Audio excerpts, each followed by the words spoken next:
some ways, New Mexico has grown around the open primaries issue as the country has grown around the open primaries issue. There was a long period of time where there was the opportunity to build trust among the public, among lawmakers, so that by the time that the winning campaign kind of started to come together, the issue of open primaries was no longer controversial.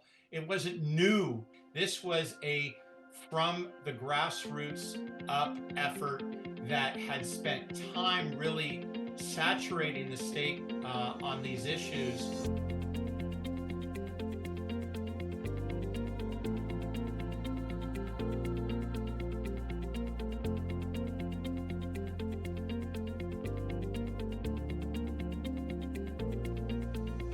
So you passed open primaries in New Mexico. So it was definitely lots of moving pieces and years of effort and planning, but like sticking to the strategy was the main thing for sure. And it seemed like your strategy was, we're never going away, which is a good strategy. That is persistence. Yes, exactly. So starting in 2026, every New Mexican citizen, including the 344,000 independents, will be eligible to vote in every taxpayer-funded election. So my big question is this: what comes next? I would say that education's number one. I am so tired of hearing people say independents don't vote, and our response has always been independents don't vote because we're not allowed to vote. We're going to need this whole group, everybody on board, to reach out to legislators who are doing something they've never done before. Right. And to recognize this is an opportunity for our state to propel voter turnout for the state across the board. It's going to be a lot of outreach to make sure that people are aware of the new change, because the main goal of passing this bill was to enhance our democracy, and to do that we need participation.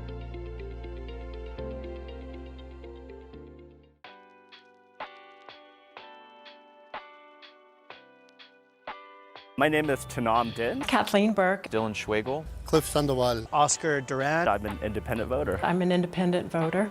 Independent voter. Independent voter. Consider myself an independent voter. Actually, always been registered as an independent ever since the first time I registered, which is so long, I'm not even going to tell you how long. I really, really, really want to see, and I've always wanted to see, independents and anyone else getting to vote in the primaries.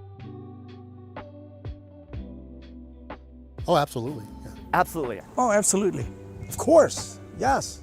Yes. I'm shut out of the primaries since I became an independent. When I vote as an independent, I feel like I'm voting for the issues that speak to me rather than pooling my vote together with a group that I happen to identify with. There are so many barriers to voting as an independent because we can't vote in primaries in New Mexico. So it's been frustrating that my taxes pay for primaries and I don't get to participate. You feel like you're on an island.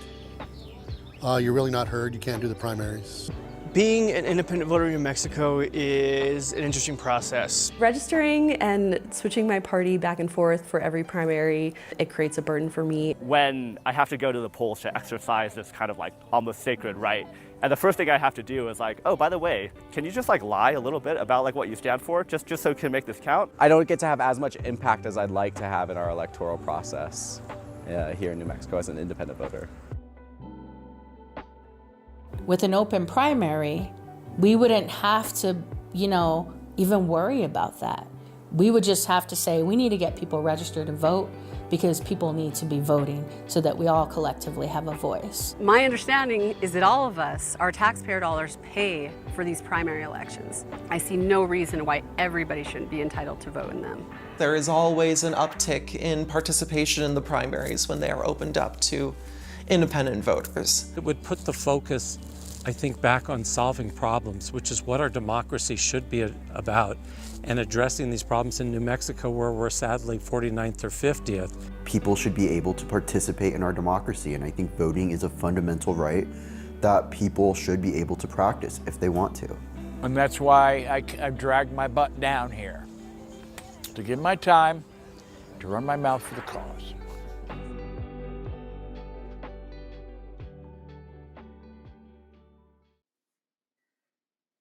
All right.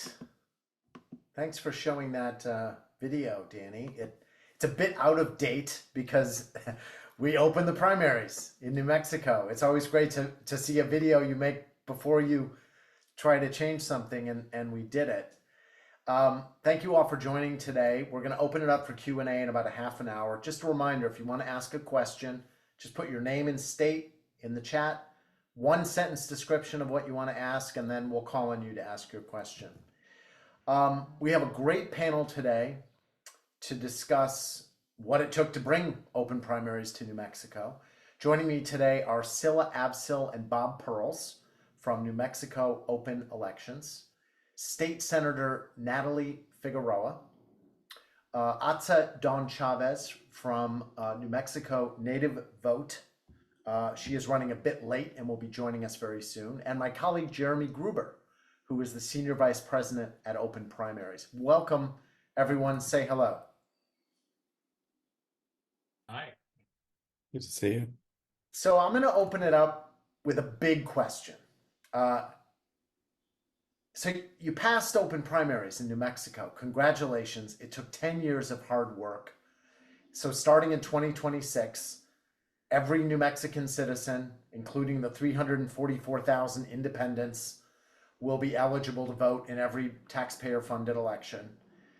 So my big question is this: what comes next? What new possibilities does this create? Is it, and be honest, is it mission accomplished? Now we can go back to talking about the issues? Is it, hey, opening the primaries creates new opportunities to drive citizen participation in new ways?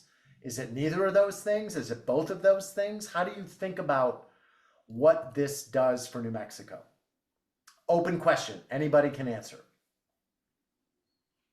I think that now that session's over and the bill is passed and signed, our major next step is going to be working alongside the New Mexico Secretary of State and the county clerks that, are throughout the state to work on this rulemaking process, is what we call it, to make sure that the bill that we passed gets implemented accurately and that it achieves what we want it to achieve, which is making voting and running these elections easier and more accessible to more people.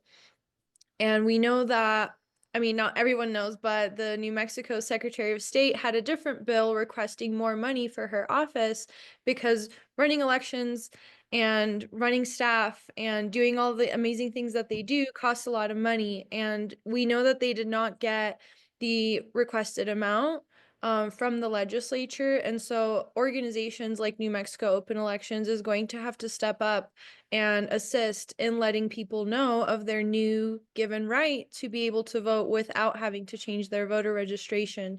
So we are definitely not done at all with this bill. That there's a huge, 1-year-long implementation process ahead of us that we are very excited to be part of, to be invited by the Secretary of State to be part of, because every state does it differently. And I am not, super experienced in how each state does it, but I just learned today that, like, let's say for Colorado, they have semi-open, and if you're an absentee voter, you get both ballots of both parties, and then you just pick one. So how is that going to look like in New Mexico? We're just going to be working throughout these like little tweaks and details with, again, the county clerks, especially the 3 major city county clerks that are represented, which is Doña Ana in Las Cruces, Bernalillo in Albuquerque, and Santa Fe, and then hopefully be able to work with the smaller county clerks as well to make sure that the process is clear and it's efficient and it works well for voters, also the poll workers, and also for the clerks themselves, because they're the ones that have to go through the process and implement it.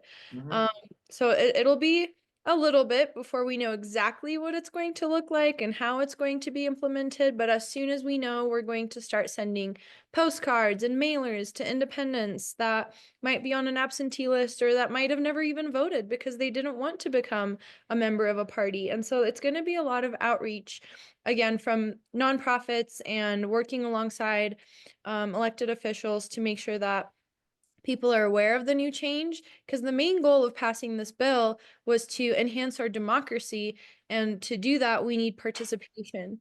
And we've had really, really low turnout in the past primaries and the past elections, and so we're really hoping that the major outcome of this bill in 2026, in the first primary that it will be used, is that we will see an increase in primary participation. Yeah, and I would say that education's number one. I am so tired of hearing people say independents don't vote.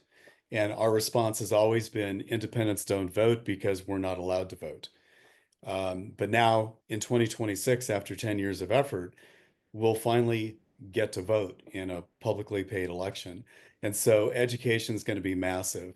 And whether it's New Mexico Open Elections or other nonprofits or even other political parties, I'm heading up the Forward Party now in New Mexico. And, we're going to be focused as a political party on recruiting independents and making sure they know they can vote in primaries. So education's huge. And the other way I would answer your question, John, is yes, my gut feeling is that is the end of the reform effort for a few years. There doesn't seem to be any appetite in the New Mexico legislature for nonpartisan primaries, for ranked choice voting, even for independent redistricting commissions. It's been tough to move it through a single committee in the last few sessions. So I'm not sure that's a great way to spend our resources in the next few years, but all of us democracy reform advocates will be figuring that out as it comes.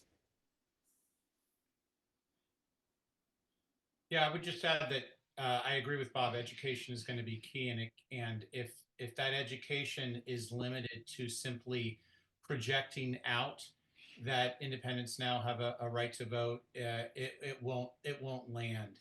Independents are, as we know, very distrustful, as they should be, because they're oftentimes told one thing and given another in return. And so if we're going to get independents to really embrace this, we're going to have to meet independents where they are, speak to them as independents, have spokespeople and verifiers who are independents, who are working in communities locally, and building those connections and understandings. And if I can add, like, we're not fully done with new ideas either. I think that, we have New Mexico Open Elections as a C3, we have NM Voters First as a C4, and we are still very interested in exploring ranked choice for the city of Albuquerque, because 2 out of the 3 major cities in New Mexico use ranked choice voting for municipal elections. And so we're still working with other organizations in the communities to see if there's any appetite to potentially run a ballot campaign. Some of the city councilors in Albuquerque who have been previously opposed to ranked choice are up for re-election and have challengers in their races, so that could be an interesting thing to explore for our organization. And then, there's other good government efforts that aren't open primaries or ranked choice, such as modernizing our state legislature, which unfortunately died this year, but it's just going to keep coming back up because we are the only state in the nation that doesn't salary their legislators, and it's a completely volunteer-based issue. And we also have one of the shortest legislative sessions in the country because it's unpaid. And so we're working these as well because everything is a piece of a bigger puzzle that makes government and elections better serving to the communities in our state. Got it. I know Senator Figueroa was a sponsor on that bill, on the modernization bill. It was an unfortunate death of a bill. But yeah, we'll just keep working on these issues, and hopefully maybe it'll take 10 years to pass that too. And I really hope it doesn't, but. Well, Senator Figueroa, you played obviously a key role inside the legislature, moving this bill along. What did the opposition look like? What were their arguments? I'd be very interested in hearing about that, and from others as well. It was very interesting to hear the opposition, because in every committee and on both floor votes, the opposition was bipartisan, right? This in both parties from different angles had issues with the bill. And one of the most common was the idea of strategic voting, that folks from opposing parties would interfere in the primary of another and switch their parties, which is why we're semi-open. It took some education of legislators to understand what semi-open means and how that works. So strategic voting and how even independents might try to influence the primary choice of a party with which they don't agree philosophically or ideologically. In that particular instance, it's really nice that New Mexico is not the first state that is implementing semi-open primaries, because we had a lot of data to point to say that's not really happening. That's a fear that hasn't been realized in other places. But that was one of the primary concerns. And I will say, I heard from a few legislators that the broadening of the conversation to talk to more folks before a primary, to add in those thousands of independent voters and to the communication plan of an incumbent or a candidate was more work. So did they say that openly? Did they infer that? No. Okay. No, okay. Only once did I hear it openly in committee, but that was a part of the conversation. And my answer to that always is, that is exactly what our work is. That is our work, to talk to and hear from constituents, all of them. So that argument didn't really hold water either. Those were the two that I heard the most often. Got it. Anything else from you, Bob? Yeah. Yeah, I've got a couple of observations. Over the years, like starting in 2016 to 2018, I was really amazed at the candor that legislators would express about how would it affect me? How do I get reelected in this new environment? I don't know independents. I don't know how to talk to independents. And of course, Sila and I also heard time and time again that it's going to be more expensive. I'm going to have to work harder. I'm going to have to go to more doors. I don't want to have to do that. And it's mind-blowing that I'm a former state rep. It's mind-blowing that anybody in that situation would think that way, but we heard it so many times. The other observation I wanted to make, and it's been disappointing, is that through the sort of 2016 to 2020 timeframe where we were strictly volunteer, it was amazing how many Republicans and Democrats were on board and opposing. Like Senator Figueroa said, it was bipartisan opposition, bipartisan support, but it was truly bipartisan. And starting in 2020, the Republicans started to peel away. And nationally, we've seen, unfortunately, and I'm an independent, really a nonpartisan guy, but the MAGA movement within the Republican Party has been pretty negative about election reform. And as more and more, for lack of a better word, MAGA types got elected in these closed primary environments nationally, and certainly in New Mexico, the Republicans who supported democracy reform were weeded out. And the state Republican committee this time around took a very strong hand in whacking any Republicans who had really any inclination to support a semi-open primaries bill. And that's deeply discouraging because we want it to be bipartisan. We wanted it to be bipartisan in its passage. And that was extremely difficult when you've got a party structurally and a caucus systemically opposing what we're trying to do. Interesting. I think the party dynamics around the open primaries issue are so fascinating because you have, as you said, the parties are not the same, but the dynamics between them in terms of their support and opposition is very different in different states. I mean, in some states, the Democratic Party is vehemently opposed to any change like this, and the Republicans are split. And in some states, both parties are split. And in some states, both parties are vehemently opposed. It's a real hodgepodge of kind of institutional support and opposition. Jeremy, I want to go to you. So for those of you, everybody knows Jeremy because Jeremy talks to everybody. But if you don't know Jeremy, Jeremy's the senior vice president at Open Primaries.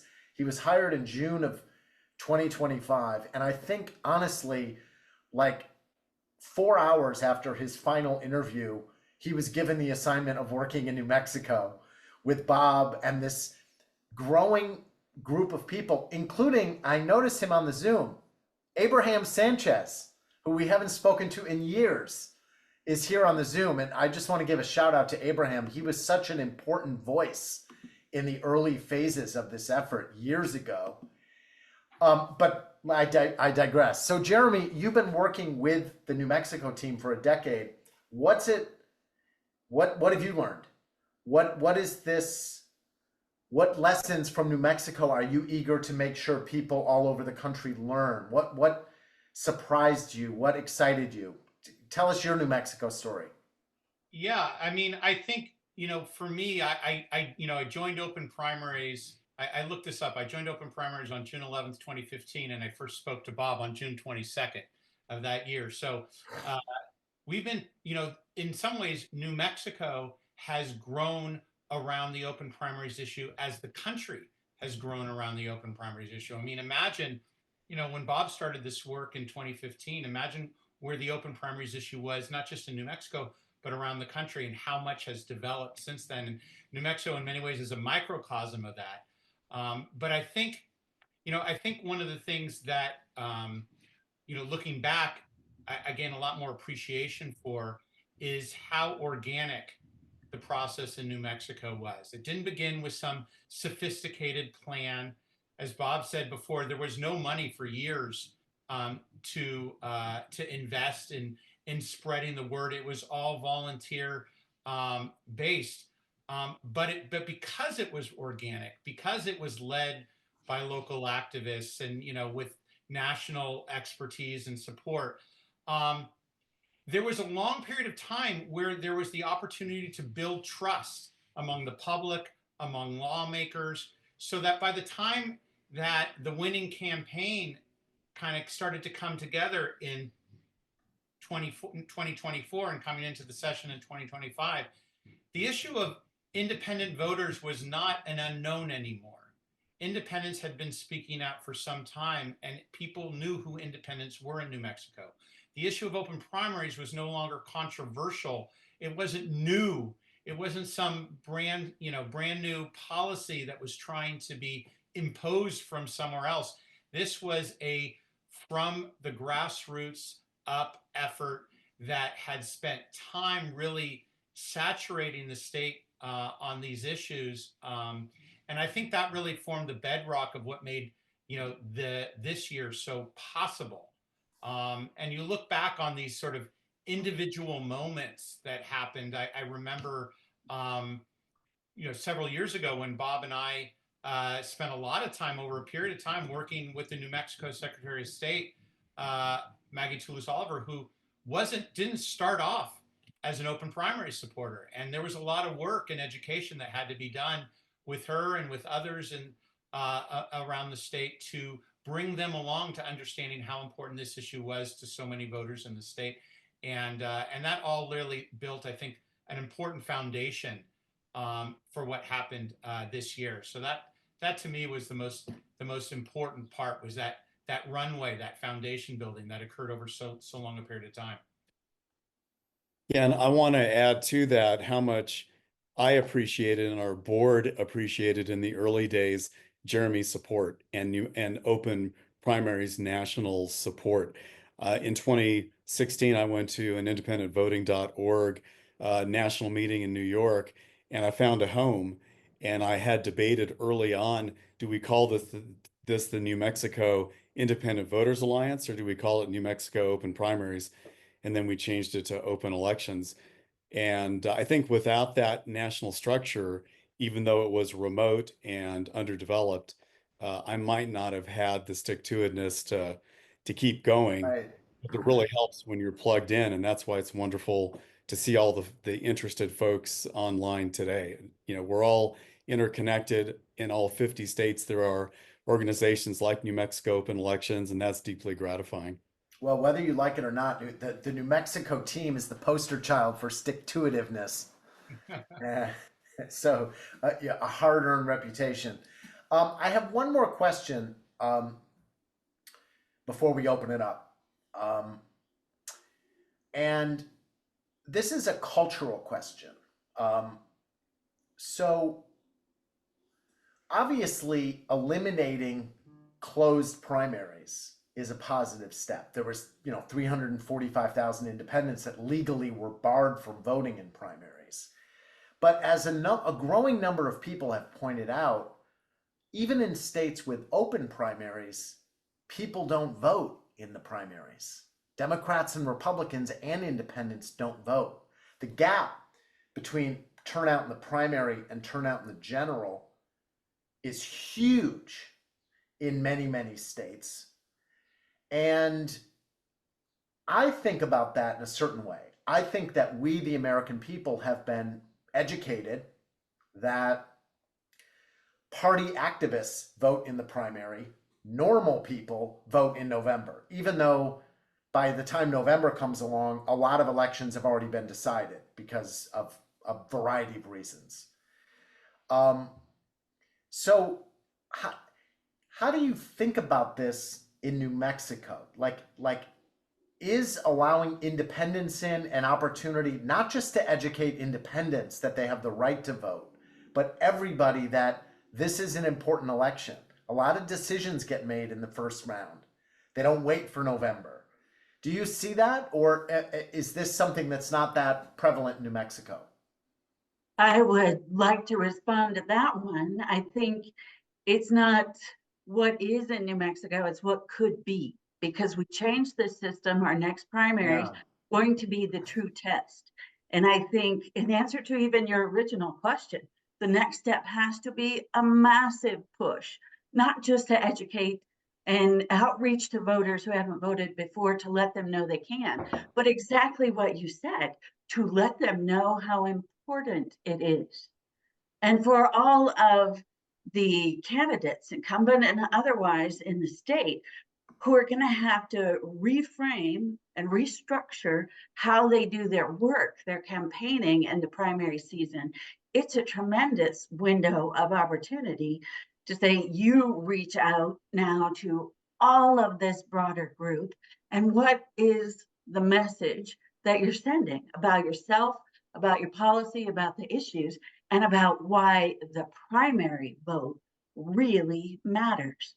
So we need to outreach to educators, but I think, and in this space, maybe I can help, but we're going to need this whole group, everybody on board, to reach out to legislators who are doing something they've never done before, and to recognize this is an opportunity for our state to propel voter turnout for the state across the board.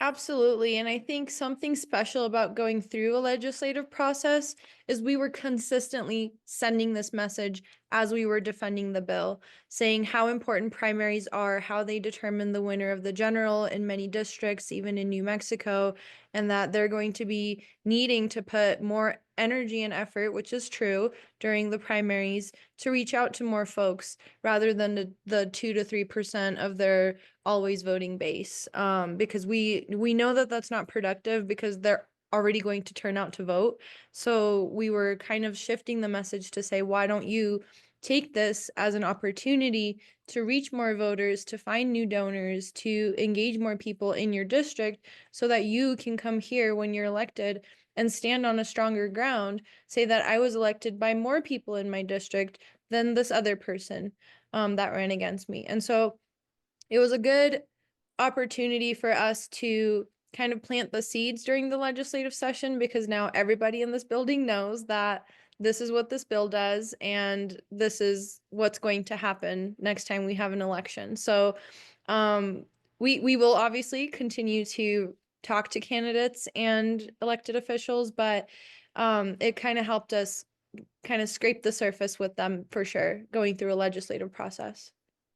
And we have to remind all of the independent organizations that are part of the machinery around our elections that they too now are broadening their communications and broadening their message. And we really have to focus, have to work hard, and have to pull this off, have to show New Mexico the value of what we passed. Semi-open primaries can make a tremendous difference here, but all of those independent organizations have to be part of it too. Yeah, let me just mention that I've already been contacted by several people who have never run for office, who realize that the semi-open primaries bill passed and that they want to run, one as a Republican and one as a Democrat, targeting independents. And so the reason primaries have low turnout is because people don't have choices. I hate it when voters get blamed for not turning out.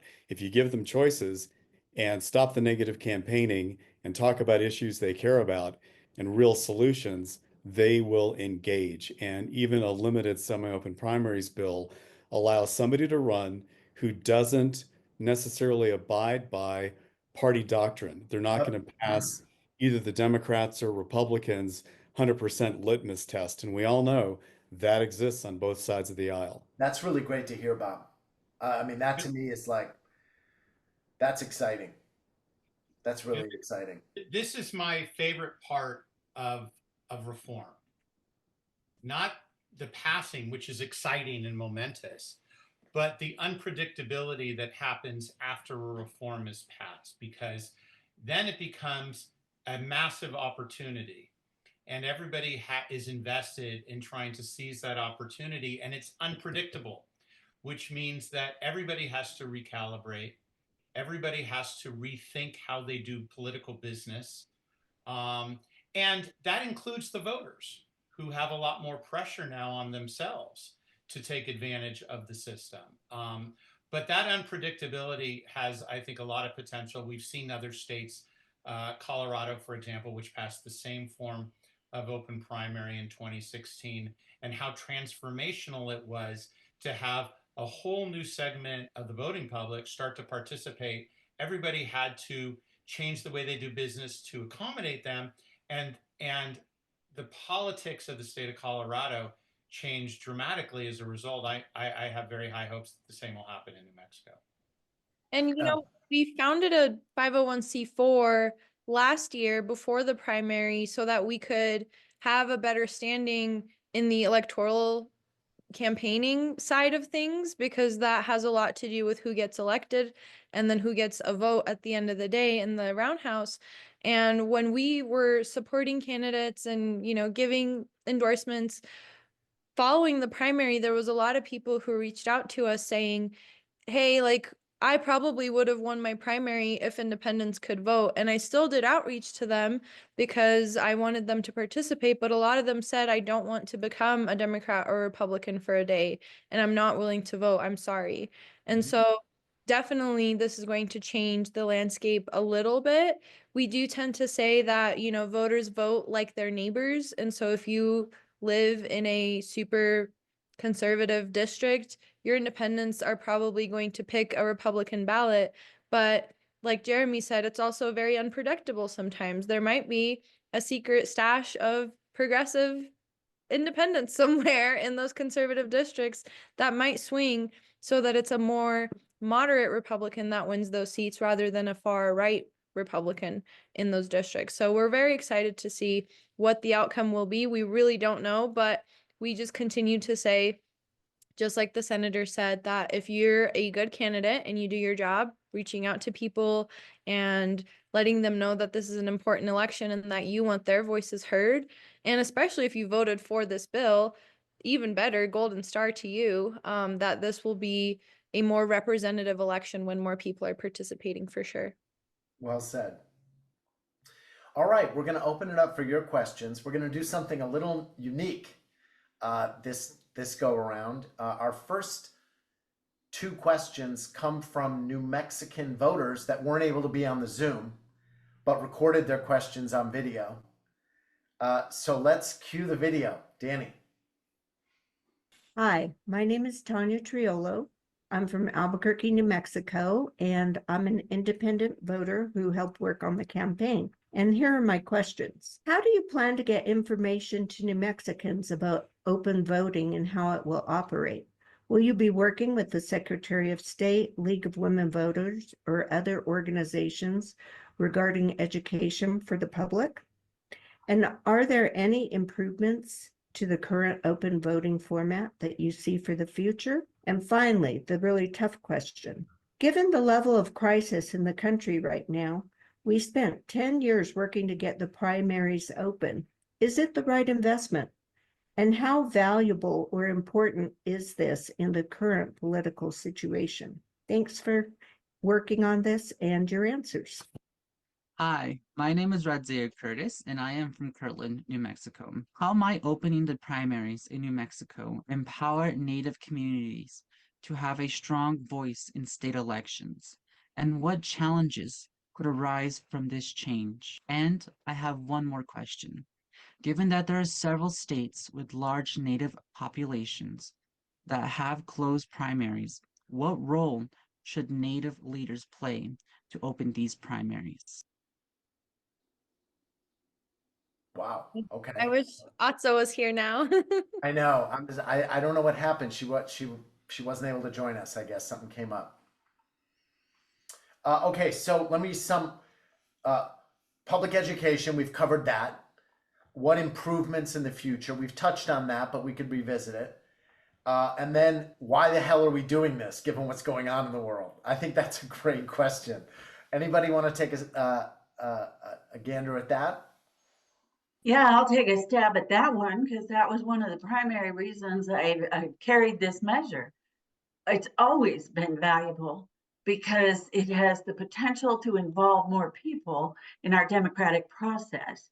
And right now, with the current chaos and the current lack of trust, the growing divide between people who are watching what's happening in the political arena with fear or joy or trepidation, and then the huge number of folks who are just stepping further and further and further away from the whole process because they feel like their voice doesn't count. Yep. Or they don't want to be part of that mess. Okay, this gives more people the opportunity to step in and be involved, and in that sense it's even more valuable than it was the first time I carried it, which was 5 years ago. It's building that trust in the process when we are, as a nation, starting to lose faith in our process and our institutions. In a time when so many states and even nationally, our elected officials are trying to make voting harder for many people in our country, I'm proud to be in New Mexico and to be part of this effort to make voting easier for so many people in our state. And it doesn't matter who you are, as long as you're registered and you're willing to participate. I think that New Mexico can definitely, after this, become an example for other states as to how we can make our elections more participatory and accessible to more people. Let me talk about the Native piece. Yeah, thank you. I'm not Native American, but I spent much of my professional career out in the Navajo Nation and working with Pueblo communities and running for state rep to Congress to another statewide office. And what I learned is that for many of the tribal communities, the tribal elections are much more important than sort of the typical white man elections. And that's how a lot of the tribal communities perceive it. There are elections, and then there are the other elections. And I think when you look at the fact that tribal communities are registered 30, 35, 38% independent, it will, I think, be at least a glimmer of hope that these other elections that they've largely ignored really do want to include them as much as possible. And it sends a message of inclusiveness and hope and positivity.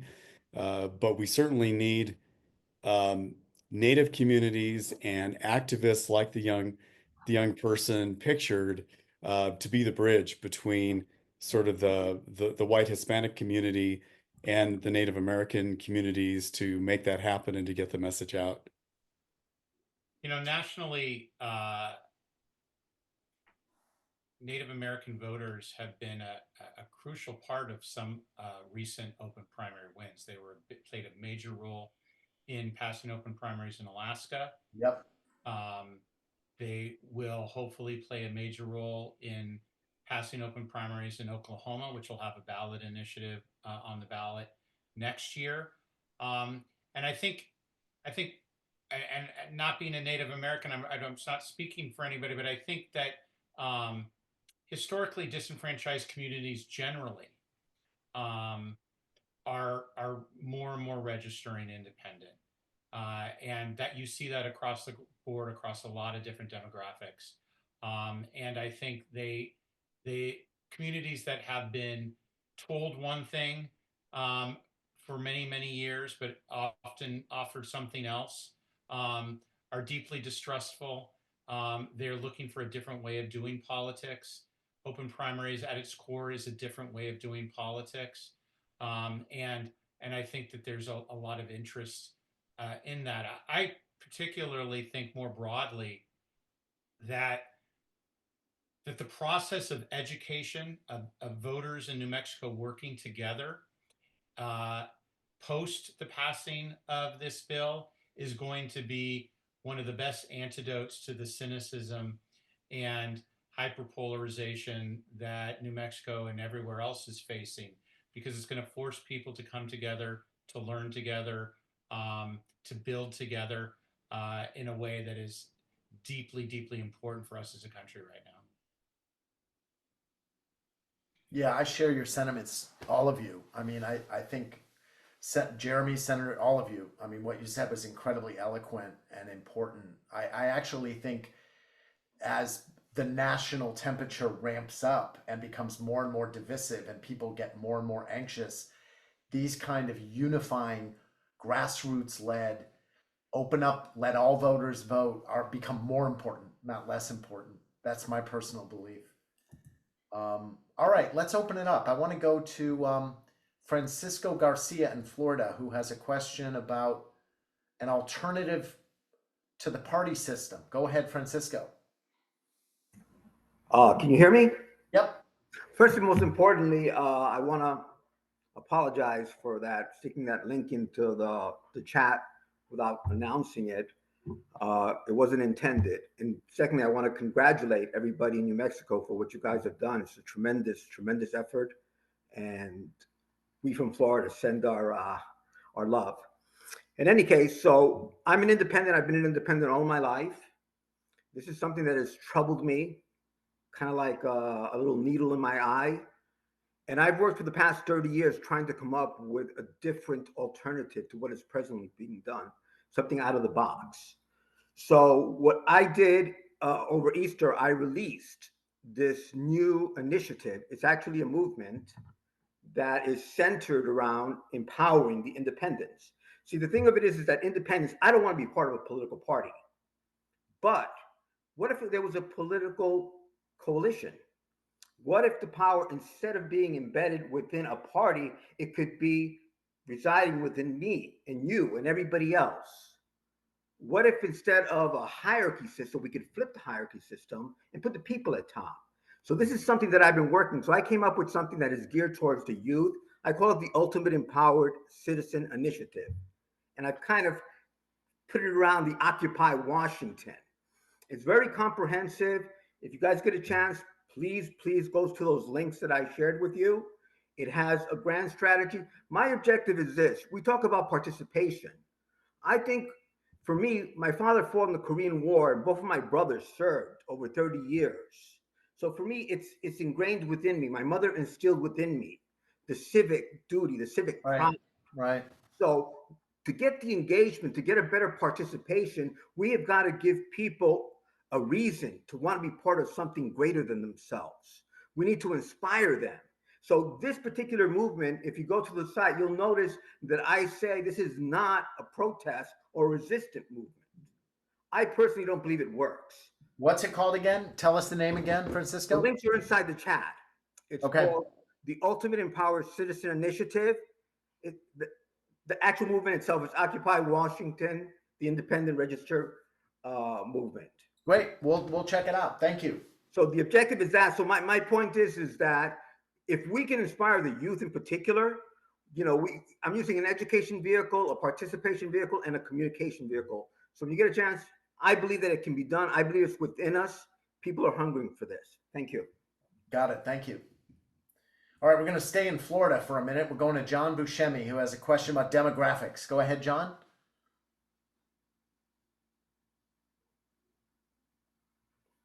You got to take yourself off. Okay, there we go. All right, I wanted to look at the demographics for open primaries, and particularly I guess we could look at New Mexico. What do we have as far as some of the topics that I have in the chat? Age, gender, income level, that kind of thing. So that you can try to get a little better idea of, or Democratic or Republican. And John, you mentioned about how it's kind of split. Some states, Democrats hate it. In some areas, Republicans hate it. And in some states, you have both, fighting it.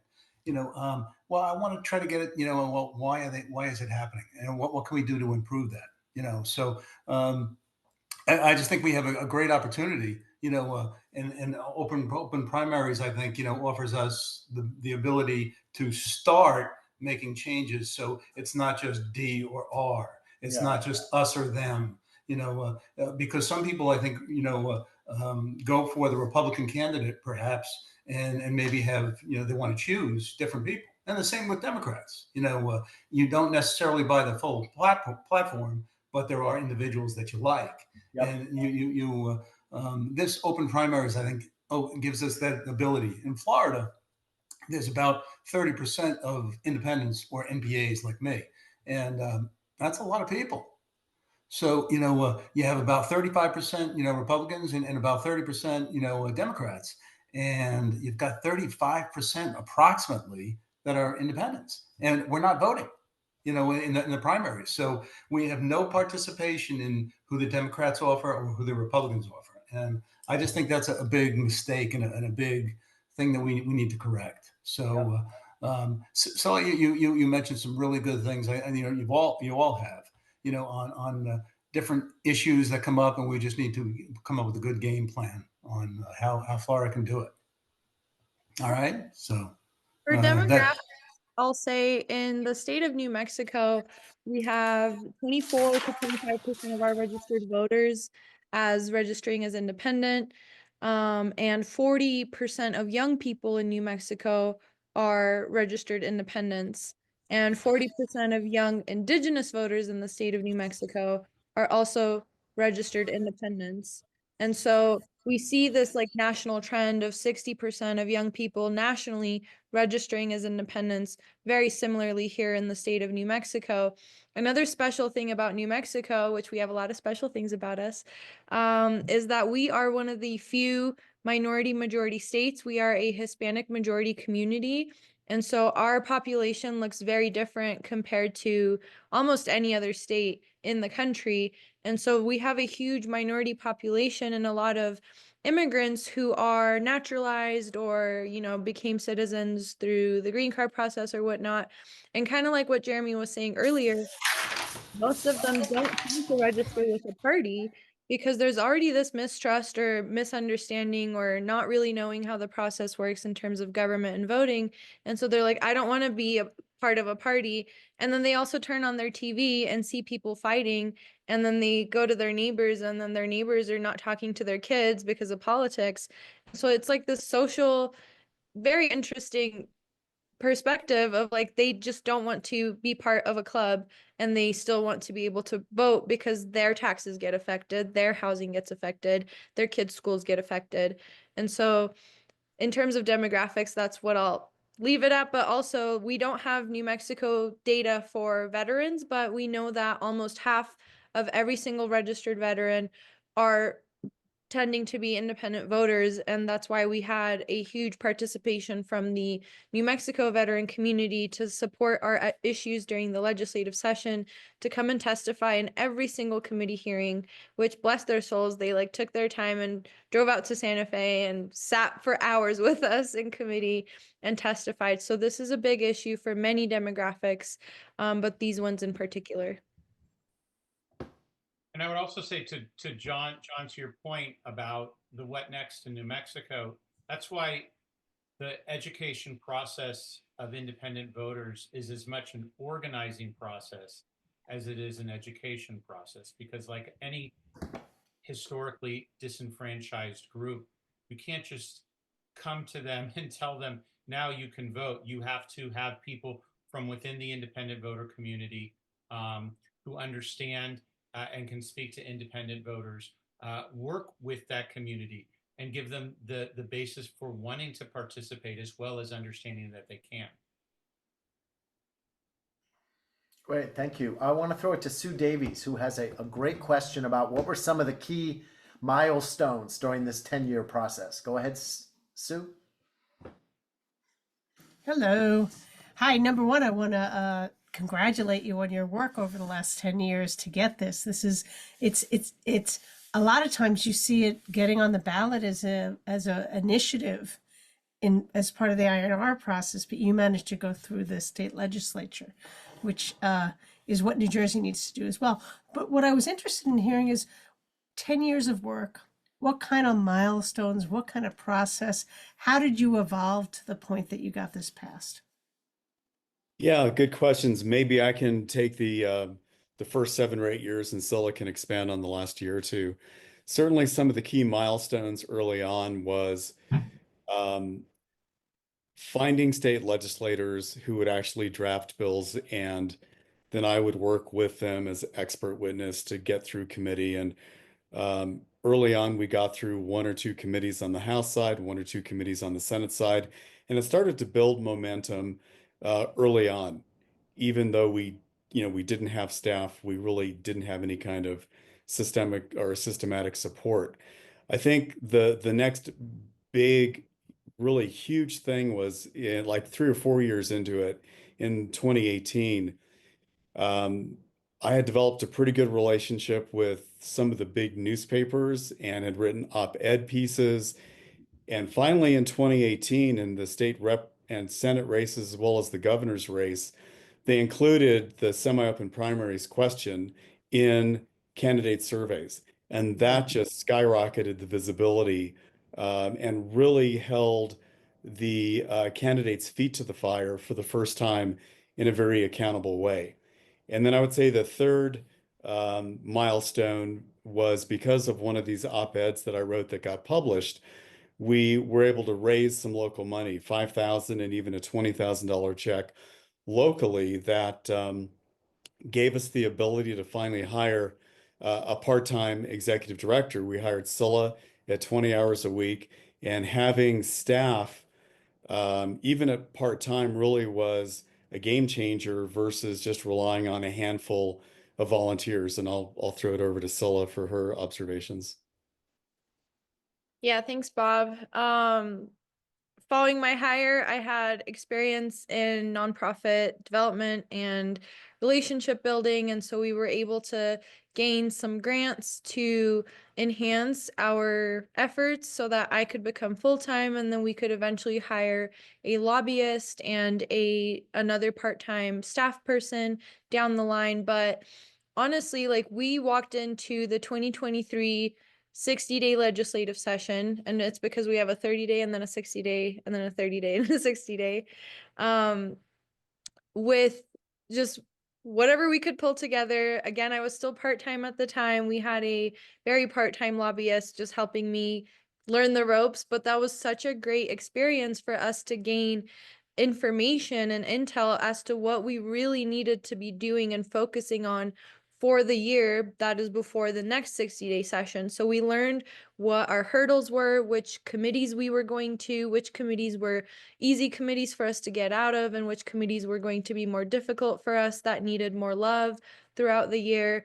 We recognized that we needed the support of leadership in both chambers, so we worked really, really hard to gain that, and that was probably one of the most difficult tasks that we had, because it's really hard to get a hold of leadership to even begin with, and then to convince them that this is a great idea that they should be supporting is also another hurdle.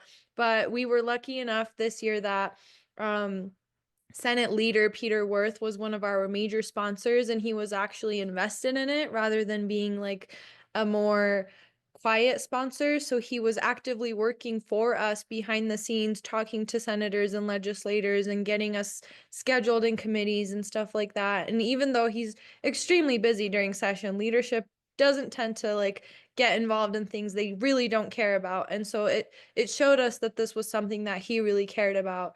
And aside from that, we realized that when I walked into the legislative session in 2023, that there were these like groups of people advocating for bills instead of just one person and one lobbyist. So I was like, oh, we need a coalition of other organizations so that it's not just Bob and Sila trying to push for a bill, that it's a community effort. And we were very, grateful to find organizations that cared about this issue, that were willing to put their time and effort into this issue. Like I was saying earlier, a few nights we were at the Roundhouse till 12:30, 1 a.m. in the morning. And these groups sat with us from 8 a.m. until 1 a.m. in the building, just sitting, waiting for the committee to start so that they can come and testify and speak to legislators with us. And so I think, those two were super important. And to have sponsors of your bill like Senator Figueroa, who are extremely passionate about the issue, that care about the issue, that are experts of the issue, that can speak like freely their mind and not rely on like, oh, how do I answer these questions? Which we love working with legislators on like building their talking points. But Senator Figueroa already knew why she really liked this bill and already knew why this was so important for New Mexico. And so it was incredibly easy to work with her. And one time I went to her office and she was like, I prepped these folders with data and talking points and stuff for the House sponsors so that they can defend it on the floor. And she was there with us on the House floor too. So it was just an incredible supportive community that we built. And it was just amazing to watch it through to the end. I would just add that I think one of the important things that I saw was that from the beginning, independent voters were the face of this bill. And over the course of the history of it.